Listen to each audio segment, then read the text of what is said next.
Let's start. So, today we have Mattias on Potatos TV. Ta-da! Right, so Mattias, as you already know, we are interested in asking you a few questions. Fire away. We need to know some secrets. Fire away. So, why don't you tell us something about India? I believe this is your second or third time over here, and what is it that keeps bringing you back? Yeah, well, I think it's my 7th time or something like that. I can't stay away. I don't know, it's everything, you know, I've always stated that India is not really part of Earth. It's a different planet, sort of squeezed into Earth, you know. I've been all around the planet and blah, blah, blah. And then, India! What's happening? Not everything is upside down and I adore it, you know. At first I tried to be a decent Swedish person and I don't know, you can't do that and no, stop it and hey, move the cow and everything, you know. But now it's just, alright, you know, just go with the flow. You can't fight it and there's a beauty in all the madness going on and the food. I'm a veggie man, I recycle.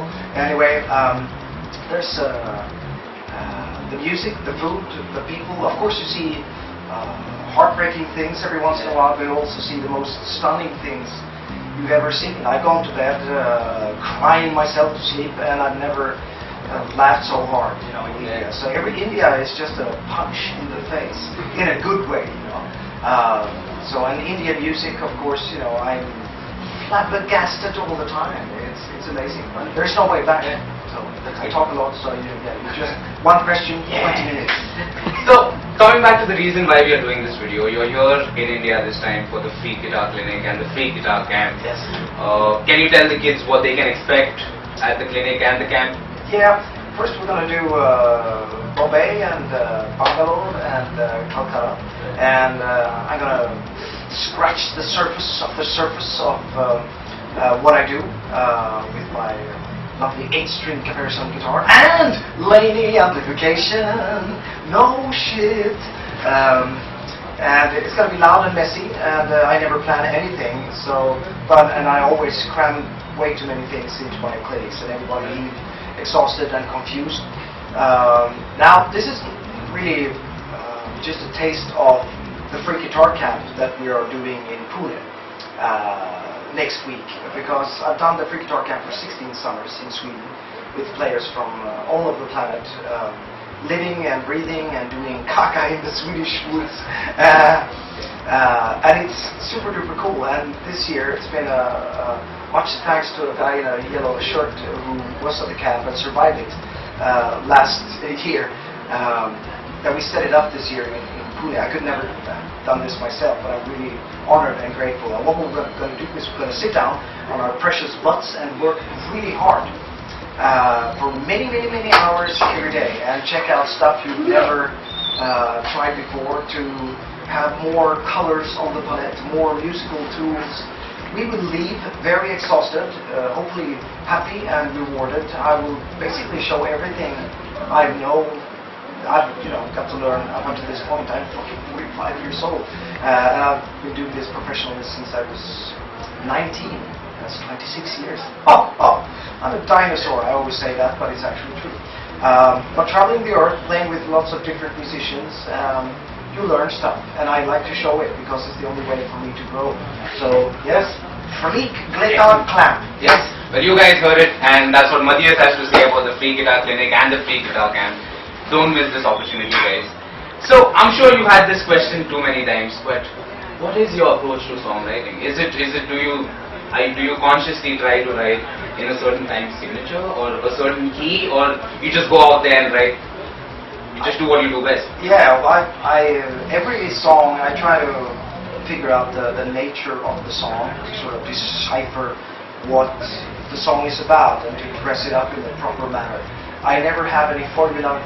Everything is really from scratch every time. You know, it may start with a drum beat, or it may start with a beautiful morning raga, as we spoke about, tonality, or it could be whatever kanjita pattern, or a word, a phrase, or whatever.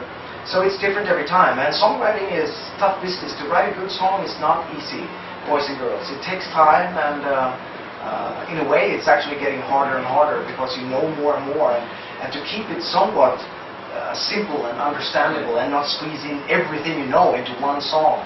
That's a tough thing. It's a lot of kill your darlings, you know.